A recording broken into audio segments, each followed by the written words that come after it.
નમસ્કાર મિત્રો, ફરી એકવાર આપની શાંતિલાલ ઓફિશિયલ ચેનલમાં તમારું હાર્દિક હાર્દિક સ્વાગત છે. મિત્રો, આજની વાર્તાનું નામ છે એક આંધળો પ્રેમ. આંધળા પ્રેમ ઉપર કરેલો વિશ્વાસ, અંતે જીવ ગુમાવવાનો વારો આવ્યો છે. મિત્રો, વિડીયો શરૂ થાય એની પહેલા જો તમે અમારી ચેનલ ઉપર નવા છો તો વિડીયોને લાઈક કરી ચેનલને સબસ્ક્રાઇબર કરવાનું ના ભૂલતા. એક સામાન્ય પરિવારની દીકરી એક સામાન્ય પરિવારની દીકરી જે પોતાના મા બાપની જે ઘરની આર્થિક પરિસ્થિતિ નબળી હતી, એ પરિવારની આર્થિક પરિસ્થિતિ બહુ નબળી હતી. એટલે કહેવાય કે ઘરની જવાબદારીના પોટલા તમામ એક દીકરી ઉપર હતા. અને દીકરી મજૂરી કરી, સંઘર્ષ કરી અને પોતાનું ગુજરાન ચલાવે છે. બસ આ રીતે પરિવારને ખુશ રાખે છે અને ઘરની જવાબદારી એક દીકરી ઉપર છે. બસ આ રીતે પોતાના પરિવાર સાથે રહે છે, મજૂરી કરીને પોતાનું ગુજરાન ચલાવે છે. બસ આ રીતે સમયને પસાર કરે છે, એક એક દિવસોને પસાર કરે છે. એટલે એક દિવસ એક છોકરી બહાર જાય છે. ત્યારે એક બસની અંદર એક છોકરા સાથે મુલાકાત થાય છે. ત્યારે ઓળખાણ કરે છે. ત્યારે છોકરો કહે છે કે હું આ શહેરની અંદર બિઝનેસનો ધંધો કરું છું. એટલે કહેવાય કે હું એક પૈસાદારનો છોકરો છું. મારા બાપા છે એ પૈસાદાર છે અને હું એક ઓફિસનો મેનેજર છું અને મારી 20 થી 30 હજારની સેલેરી છે, એટલે પગાર છે. બસ હું પરિવારમાં ખુશ છું. બસ આ રીતે હું જિંદગી જીવું છું. અને જો તમારે પણ આ રીતે જો કામ કરવું હોય, જો નોકરી કરવી હોય તો મારા સાથે રહો. તમને હું ઘણી બધી નોકરીઓ છે અને હું એક શહેરની અંદર તમને સારી ઓફિસની અંદર નોકરી અપાવીશ. આ રીતે કહેવાય કે પોતાના પ્રેમની અંદર પાડવા માટે, પોતાની પ્રેમની જાળની અંદર લાવવા માટે છોકરી સાથે મોટી મોટી વાતો કરે છે, મોટા મોટા સપના દેખાડે છે અને એક વિશ્વાસ અપાવે છે. ત્યારે આ છોકરી બધું સાંભળે છે ને સાંભળીને એક એને વેદના લાગે છે કે ખરેખર આ એક છોકરો સારા ઘરનો, મોટા ઘરનો છોકરો છે, એનો બાપો પૈસાદાર છે અને આ મેનેજર છે, એની 20 થી 30 હજારની સેલેરી છે, એટલે સુખી પરિવાર છે. જો આના સાથે કદાચ મારા લગ્ન થઈ જાય તો મારા ભવિષ્યની, મારું નસીબ જો મારા નસીબની અંદર હોય ને તો આની સાથે લગ્ન કદાચ થઈ જાય તો હું કઈ રીતે જિંદગી, કેવી ખુશથી જિંદગી જીવીશ. એટલે આ રીતે છોકરી આની વાતો સાંભળી એટલે આ પ્રેમની અંદર પડી જાય છે. એટલે બંનેને પ્રેમ થઈ જાય છે, એકબીજા વિશ્વાસ અપાવે છે, આંધળો વિશ્વાસ મૂકી દે છે. બસ આ રીતે ક્યારેક મળે છે, આ રીતે કોન્ટેક્ટ ચાલુ રહે છે, ફોન ઉપર, મેસેજ ઉપર વાતો થાય છે.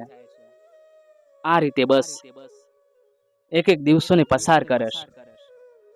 બસ એટલે કહેવાય કે પ્રેમના 5 વર્ષ જેટલા પૂરા થઈ જાય છે. અને છોકરો છોકરીને ફરવા માટે પણ લઈ જાય છે, મોંઘી હોટલોની અંદર લઈ જાય, એની પાછળ ખર્ચાઓ કરે છે, મદદ પણ કરે છે. બસ આ રીતે 5 વર્ષ સુધી એકબીજા પ્રેમ કરે છે. ત્યારે આ છોકરી એ પરિવારને કહે છે, એના મા બાપને કહે છે કે મારે એક સારા મોટા ઘરનો છોકરો, પૈસાદારના છોકરા સાથે મારા સંબંધ થઈ ગયા છે.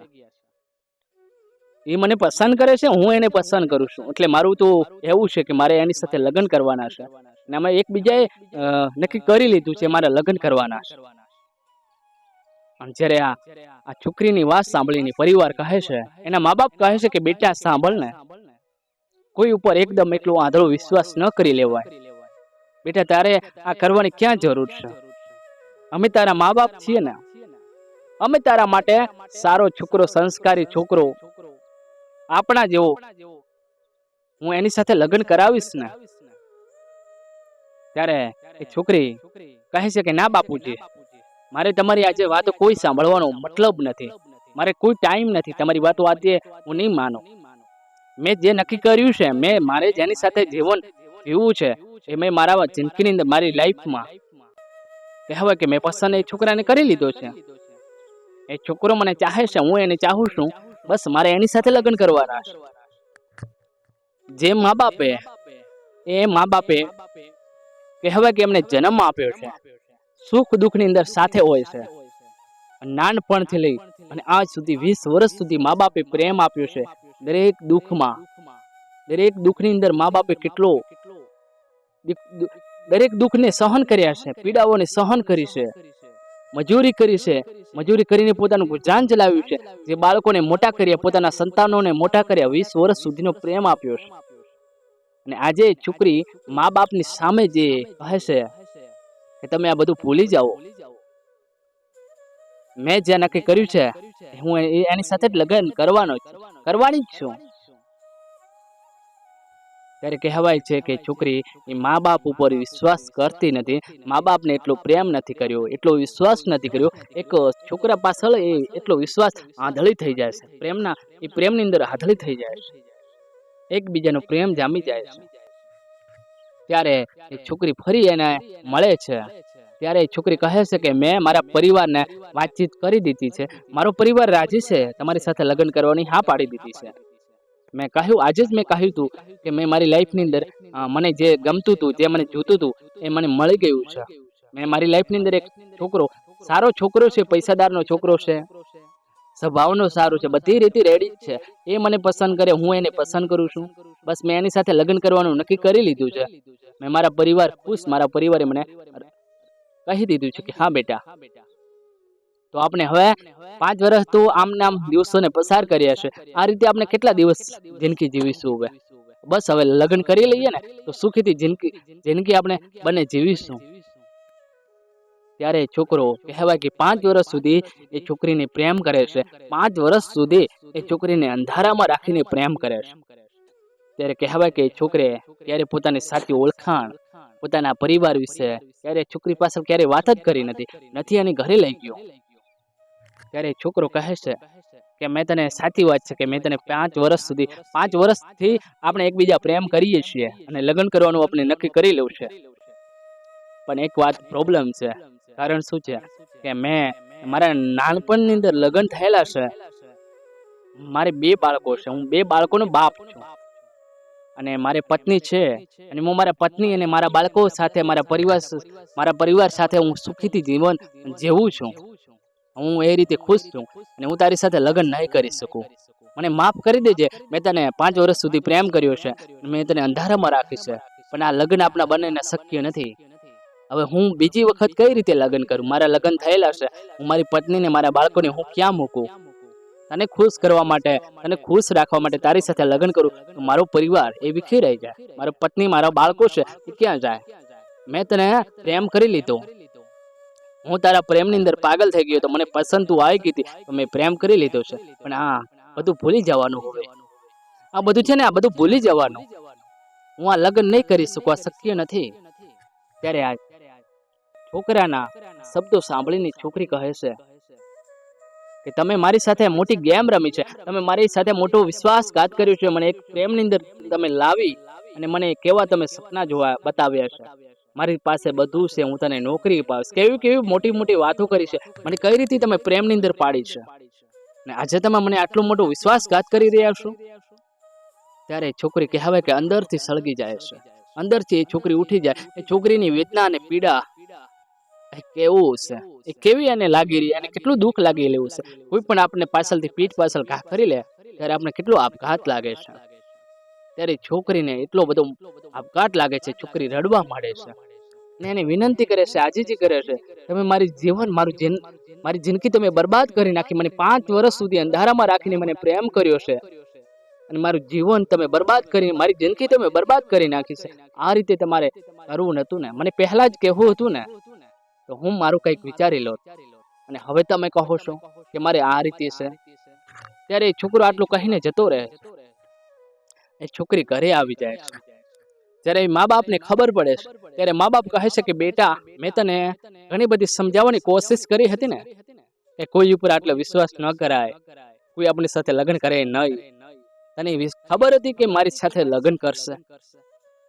એ બેટા છોકરો પરણેલો, એ લગ્ન કરેલો હતો બેટા, એની પત્ની હતી. આ બધું તને પહેલા નતું કહ્યું? ત્યારે છોકરી કહે છે કે મને 5 વર્ષ સુધી અંધારામાં રાખીને એને પ્રેમ કર્યો છે અને મારી સાથે વિશ્વાસ અપાયો છે, મારી સાથે ઘણા મોટા મોટા સપના બતાવ્યા છે એમને. બસ એ મમ્મી પપ્પા એ મા બાપને કહે છે હું એ છોકરા વગર રહી નહીં શકું, હું એના પ્રેમની અંદર પાગલ આંધળી થઈ ગઈ છું, નહીં રહી શકું. પણ એ પરિવાર ઘણી બધી સમજાવવાની કોશિશ કરે છે. એક ઘર જે એક છોકરીની જવાબદારી, એક છોકરી ઉપર જવાબદારી છે, આ રીતે પોતાનું ગુજરાન ચલાવતી હતી, પોતાનો પરિવાર ખુશ હતો. અને છોકરી થોડા દિવસો થયા પછી કહેવાય કે આપઘાત કરી અને પોતાનું જીવન ટૂંકાવી દેશે. ત્યારે એ પરિવાર ઉપર એક દુઃખનો પહાડ આવીને તૂટી પડે છે. ત્યારે પરિવારને કેવી પીડાઓ, કેટલું મોટું દુઃખ આવ્યું છે. એ મા બાપ એ કહેવાય કે નિરાધાર બની જાય. એ મા બાપ હતા, એક છોકરી હતી અને છોકરી મહેનત મજૂરી કરીને આ રીતે ગુજરાન ચલાવતી હતી અને કોઈના પ્રેમની અંદર આંધળો વિશ્વાસ કરી લેશે, અંતે જીવન ટૂંકાવી દેશે. ત્યારે પરિવારને કેટલું દુઃખ હશે, કેટલી પીડાઓ થઈ છે. એ મા બાપ નિરાધાર થઈ ગયેલા. અને ત્યારે કહેવાય કે પરિવાર એ માળો, એ ઘર છે ને વિખેરાઈ જાય છે. ત્યારે વિખેરાઈ જાય છે, એક દુઃખનો પહાડ આવીને તૂટી પડે છે, જેનાથી પોતાનો પરિવાર ખુશ હતો. આજે એ ઘર વચ્ચે કહેવાય કે આજે એ નથી રહી અને આ રીતે માળો એ વિખેરાઈ જાય છે. એક આંધળો પ્રેમ છે, તમે આંધળા પ્રેમ ઉપર વિશ્વાસ કરો, અંતે જીવન ટૂંકાવાનો વારો આવી શકે છે. એટલા માટે કહું છું કે મિત્રો, ઘણી જગ્યાએ આવું થતું હોય છે. એક આંધળો છે પ્રેમ છે, જો એકબીજા દગો આપી દે, એકબીજાને દુઃખ સહન ન થાય એટલે અંતે વિચાર કેવો કરે છે, જીવન ટૂંકાવી લે છે. ખરેખર પણ ક્યારે આવું ન કરવું જોઈએ. તમારાથી પરિવાર ખુશ છે, તમારો પરિવાર તમારાથી ખુશ છે અને તમારા લીધે જ એ પરિવારનું પૂરું થતું હોય છે. બસ આ રીતે પ્રેમ છે, પ્રેમની અંદર ક્યાંક ને ક્યાંક દગો મળતો હોય છે, ક્યાંક ને ક્યાંક આવું બનતું હોય છે. મિત્રો, તમે શું કહેવા માંગો છો મને કમેન્ટ કરીને જરૂર જણાવજો. વિડીયો પસંદ આવે તો વિડીયોને વધુમાં વધુ શેર કરજો અને વિડીયોને લાઈક કરી ચેનલને સબસ્ક્રાઈબર કરજો અને જોડાતા રહો અમારી શાંતિલાલ ઓફિશિયલ ચેનલ ઉપર. આવી રોજ નવી નવી કહાનીઓ તમારા સાથે લઈને આવતો રહીશ. એટલે વિડીયોને શેર કરી અને ચેનલને લાઈક, કોમેન્ટ, સબસ્ક્રાઈબર કરવાનું ના ભૂલતા. જય હિન્દ, જય ભારત, થેન્ક યુ.